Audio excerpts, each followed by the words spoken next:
একটা পাহাড়ি গ্রামে একটা বৃদ্ধ বাস করত। তিনি একজন চাষি এবং প্রতিদিন তিনি সকালে একটা নদীর পাড়ে যেতেন পানি আনার জন্য। কিন্তু তিনি তার দুইটা পাত্রে পানি ভরে যখন গ্রামে ফিরতেন, তার একটি পাত্র পুরোপুরি ভালো ছিল, অন্য পাত্রটি খানিকটা ফাটা।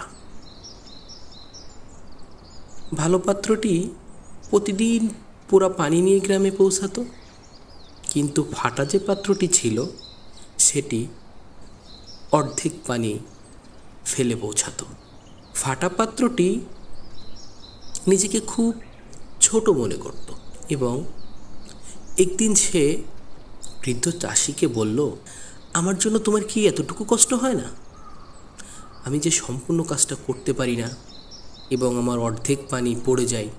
চাষি বৃদ্ধ হাসলেন এবং পাত্রটিকে বললেন, এই যে পথের পাশে যে ফুলগুলো দেখতে পাচ্ছ এবং ঘাসগুলো সবুজ হয়ে গিয়েছে, আর পাশে যে পাত্রটি দেখছো ও পাত্রটি ভালো থাকার কারণে ওই পাশে যে ঘাসগুলো ছিল সেগুলো শুকিয়ে গিয়েছে।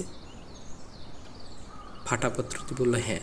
তখন ফাটা পাত্রটি তো সত্যিই দেখলো তার পাশে যে পটটা আছে, পটটায় রঙিন ফুল ফুটে আছে।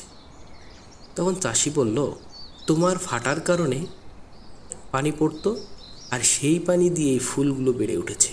আমি সেই ফুল তুলে বাজারে বিক্রি করি এবং আমার জীবন চালাই।